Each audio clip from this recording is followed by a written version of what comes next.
Hello and welcome to another episode of Father and Joe. I'm Joe Rocky here with Father Boniface Hicks.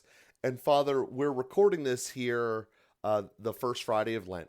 And for our individual parish, we had a fish fry on Ash Wednesday, as many parishes do throughout the United States and probably throughout the world. And one of the things that we were lucky enough to have was some media exposure. And one of the things that came across as kind of an underlying theme of the way that the media and the local news was covering it was kind of like, oh, churches kind of still exist. And I kind of wanted to use this episode as a thought that's been gnawing on me for a while. And I've been really struggling with a nice way to say it. So I'm just going to say it with where it's currently at in my head, which is the simple fact COVID did not kill God, period. And there's this perception out there that we don't need to have God in our lives. We don't need to be involved in church or anything like that. And COVID is just the latest excuse for it. And I just wanted to emphasize that simple fact that COVID did not kill God and cannot kill God for a lot of obvious reasons. But even if you take the spirituality out of it, God is love. So COVID did not remove love from this world. We still have the capacity to love and to grow. And there was actually some great parts of COVID that did teach us how to do that. So, Father, I know that that's not exactly the happiest starting topic as far as an episode's concerned, but that's just been something that's been gnawing on me. This perception that COVID killed God and that we don't need to have religion in our lives anymore. Look, we just went a whole year of COVID and didn't go to church. We don't need this anymore. That's an old idea. And I wanted to use an episode here to just kind of articulate that that's wrong and wrong thinking and something that should not be encouraged. Yeah, I think a lot of unhelpful things have happened in COVID, and with the intention of responding to the uncertainties of COVID and trying to be prudent with people's health. There's always a little bit of a balance between preserving this life and embracing the next life. One can always make an excuse why it's not a good time to be martyred. And at the same time, one should not go and volunteer for martyrdom. The early church taught about that because there were people who sort of presented themselves to the emperor to be martyred. And the early church, the decision was that's suicide. That's not martyrdom. We can't go out and try to get martyred, try to kill ourselves. So there's always a little bit of a tension between preserving this life and then being willing to give this life away for the sake of God, because we know that God is more important than this life. And so walking that line is challenging just for ourselves. And personal behavior during the pandemic demonstrated different things. There were people who heroically went out to serve. There were some priests who died giving sacraments, caught COVID and died giving sacraments. The Holy Father celebrated some of those occasions, noting those priests and commending them for their heroism. And so when one decides, one is moved by love, by God, to even sacrifice this life for the sake of Him, for the sake of God, and being faithful to Him, that's what we call martyrdom, and that's a beautiful thing. That's the highest expression of love. No greater love is there than this, that a man lay down his life for his friend. So, but it's a tension. It's not to say that anybody or everybody is obligated to do that either. Nobody is obligated to put their life at risk for the sake of another. Love always has to be free. It can't be an obligation. It's not a moral obligation. And so then the other side of the tension is, well, we have a right and a duty to foster this life. We're, to take it to the extreme, saying like, well, I just, eat McDonald's every day because this life doesn't matter, and my body doesn't matter, and things like that. Well, again, that's suicide. I mean, that's being negligent with what God has entrusted to us. And so we can't do that. We need to be careful about it, but not to the point that we sacrifice other things. So anyway, there's a balance of competing goods, which do have some hierarchical arrangement. Ultimately, eternity and love are greater goods than physical health and this life. So there is an arrangement, and yet, we have to hold those things in balance. And at the beginning of COVID, the bishops were in a challenging position because their responsibility is for their flock's spiritual welfare, first of all, but also to be careful and good stewards of their physical welfare. And there's always a little bit of a tension in the church. For example, with fasting, we want to call people to do Lenten penance and to give themselves. We want to set a standard that challenges people. But we also want to give the strong something to strive for, but not so much that it drives the weak away.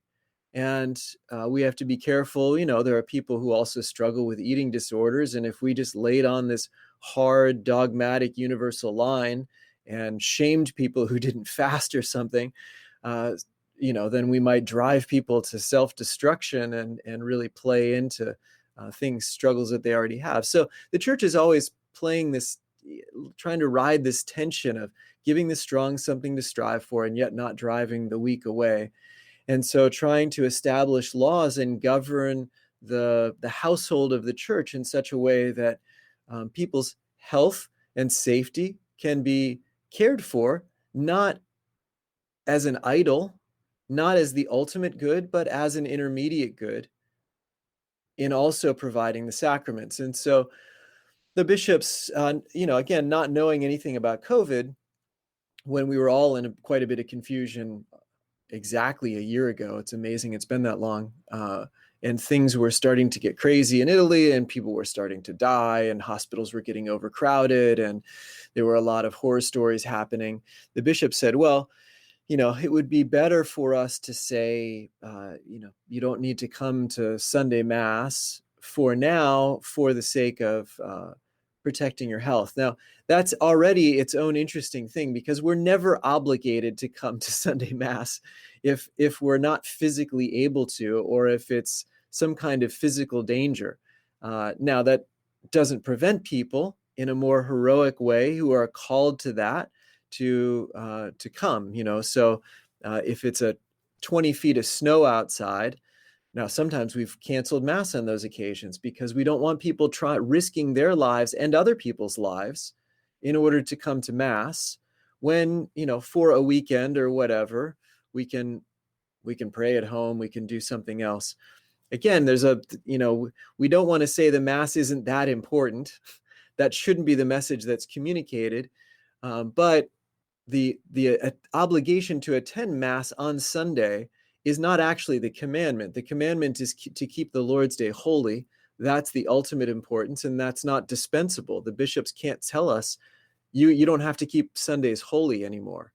That's God's commandment to us. That's not the bishop's commandment. What the church has decided is, normally speaking, all things being equal, the only way to keep Sunday holy is at least to come to Mass. That's a basic and necessary component of fulfilling that commandment, that third commandment. So in order to fulfill that commandment, normally we go to Mass. The bishops say, well, when there are other competing goods, when other people's safety is at risk, there are times that we can fulfill that commandment in a different way. And so they made that decision to lift the obligation. And then they took a further step, knowing that there were people who would call it heroism, but might actually be reckless, and that could contribute to the spread of the pandemic and could lead to more loss of life. And then there would be a certain responsibility laid on the bishops to, they would come to church anyway, and they would spread the disease anyway, and they would not take this seriously, and we didn't have a mindset about it, and we wouldn't, have the right protections, and we didn't know ways to protect ourselves. We didn't know how the virus spread, all these kinds of things. So the bishops made the decision not to allow, not to have public masses. And again, for a good and sincere reason. I mean, I believe they prayed about that. I believe that they were trying to carry out God's will in that, and a temporary suspension of these things. But back to your point, it sends all kinds of weird messages, like, oh, you can just cancel the sacraments. Oh, the bishops can just cancel the sacraments. Oh, the bishops can just, like, take everything away from us. And now I know some people who tend to a little bit of scrupulosity or anxiety anyway, who start to think, I need these sacraments, and now I don't have any guarantee that I'm going to receive them, which is a rightful thing to feel. In canon law, the faithful have a right to the sacraments at appropriate times. You can't demand that I celebrate Mass at 1 a.m, but the faithful have a right to the sacraments at appropriate times. And so the feeling that I have a right to this, the feeling that it's not the bishop's church, it's your church, Joe, it's your church, people who are listening. And so you have a right to these things. Now, the bishops, the priests are the ones who carry out a necessary role in providing the sacraments, but it's not just like, I feel like it, I don't feel like it, I can just cancel it. But we started to get that sense of things, like, how are you keeping me away? How are you just taking this away? How is this? What's happening here? Does it not matter at all? Is it just as good to watch it on a live stream? Does it? And it created a lot of confusion, a lot of concern, a lot of mixed messages, and to the point that, your very blunt statements, Joe, COVID killed God, you know, COVID killed the church, COVID ended our need for things, it's like, well, no, it didn't. and and we tried to communicate, even during the worst period when churches were closed, God is still with you. God has not left you. And again, the commandments still need to be carried out. You still need to keep Sunday holy. In lieu of coming to Mass, one way to keep the Sunday holy would be watching Mass and praying at home, or having a liturgy of the Word at home, or just spending more time in prayer, doing other corporal works of mercy, spending time together as a family. Tried to provide some of those things. I think you and I even talked about those things at one point. So, there are other ways that we try to re-emphasize God is not dead. The church is not over. The sacraments are not done. Everything is not relative. But it's hard to, we've sort of lived in that space, and now keeping the obligation lifted, dispensed, has kept us in that space. That somebody told me the other day, they asked a friend of theirs, they said, I didn't see you at church today. And their friend said, no, we had guests from out of town, so we took the online option. And so that which was only out of necessity became now a legitimate option, as if in-person and online were of equal value. And that message is terrible. And there's never, nobody from the church, no bishop or priest has ever said that. But that's the impression that people get, and understandably, those are the kinds of messages that are communicated. So, no, it's not the same. Being in person is, touching God with your fingers, with your mouth, with seeing Him with your eyes, and in front of you, not just a reproduction of Him through electrons. All of that matters. And we need that. We need that individually for our relationship with Him. We need that. We need a community of believers for our salvation. And the community of believers needs to gather in person in order to be strong enough to be a living presence of Christ in the world. So these are not options. They're necessities for us to come back to.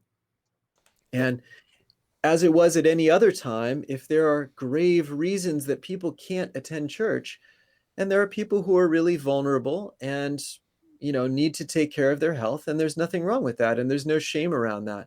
But if there are grave reasons, you don't need to dispense from the obligation. You're already dispensed from the obligation. It never compelled people when there are grave reasons not to attend. But I think we need to look at that in our own hearts. What's keeping us away?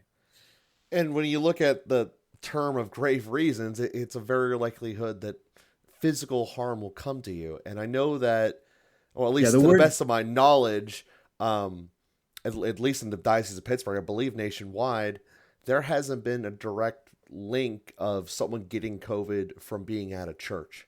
Which, if you think about that statement, is remarkable. I do know that in the very beginning and probably throughout it, there was aggressive attempts to try to prove that people were getting COVID by going to churches, and they just didn't come to pass when you actually looked at it in reality. So, in terms of the grave reason, I'm not really seeing that it's there. And again, I had it. Like I know that it's not awesome, but I didn't get it through a church. I didn't get it by going to mass or anything like that. And to the second point to what you said there is that the being element of a community isn't just benefiting you by being at the mass, it's benefiting everyone else that's there. And I'd like to use a specific example. If you think of a choir, if there's only 2 or 3 people up there, you can kind of tell the individual voices, and therefore you can tell whenever there's a dip in quality. But when you see a full-blown, fully stocked chorus, if you will, you can't tell any of the bottoms. There's just a constant high point that you don't hear any of the mistakes. It's just the volume and the capacity overshadows the negativity. And to a certain extent, that's what I've always thought in the mass whenever they say, God, look at our faith, not at our, I said that backwards, but not at the sins, but upon our faith. And I think of that as being the same core concept. The more of us that are there, you hear the high points. You don't hear all the lows and each person's imperfections. So that I bring this up because you can't do that when you're online in your living room. You can only do that when you're standing next to someone. Mm-hmm. And that is an element that you're not just depriving yourself, but you're depriving all of those around you who would be there with you. And again, with there being no recorded instance of COVID being transferred within churches, it makes me wonder how much longer we're going to have this tension existing, because we're getting to the point, even in the state of Pennsylvania, which has been dramatically over the top and criticized in a lot of different ways, that our liftings from a governmental standpoint are around the corner. And I think that I know that each individual bishop kind of has a choice in the matter, and obviously I can't tell the bishop what to do, and even if I could, he wouldn't necessarily listen to me. But I would hope that when, as individuals, we can control where we physically go. And right now we still can go into the buildings. And I would hope that we begin to make a concerted effort to return to Mass.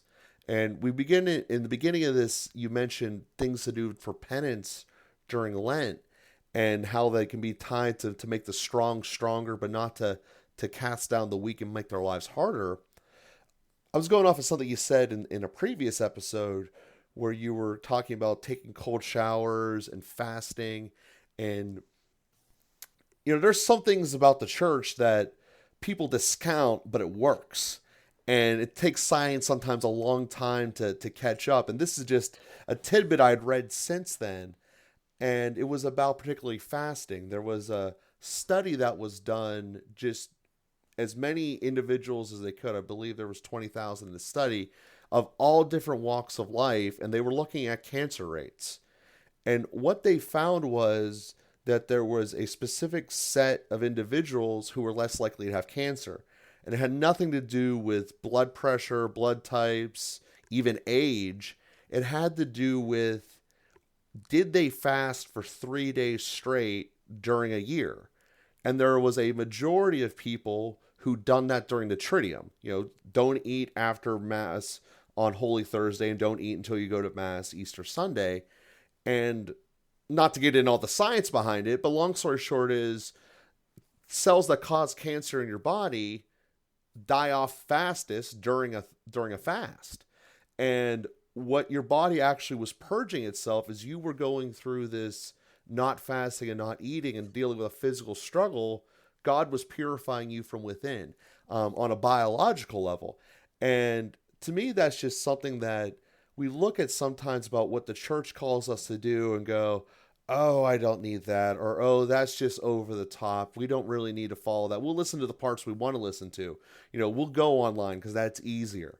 And in reality, that there's so many extra benefits that we haven't quantified by following the faith. And I know that wasn't exactly in line with the topic today, but that's a study that I read that just kind of came to me, and I felt it came to me that I should share it with the rest Hmm. of us. And obviously, it wasn't applicable to all cancers, but a very healthy percentage, above 75% of the ones tested, and it's remarkable how that works. So, just that type of example that doing penance not just helps yourself overcome something, but it helps yourself in many capacities. And listening to the teachings of the church are that way. So, someone out there, part of penance is overcoming a fear or an anxiety or a desire to do something that you shouldn't. And for some people out there, there's an anxiety about being with people again or going to church as a particular example. And that could be something to attempt to overcome. And, I think the spot that comes to my mind, this being Lent, is attend the Stations of the Cross on a Friday night.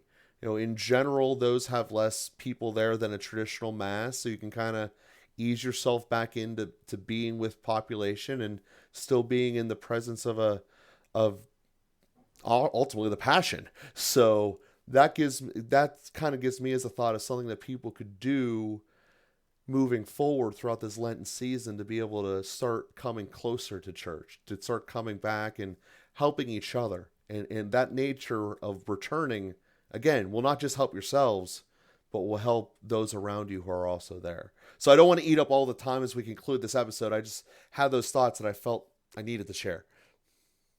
Great. Perfect. Well, then, with that being said, we will conclude this episode here today. We do thank everyone for being with us here, and we will be with you again next week.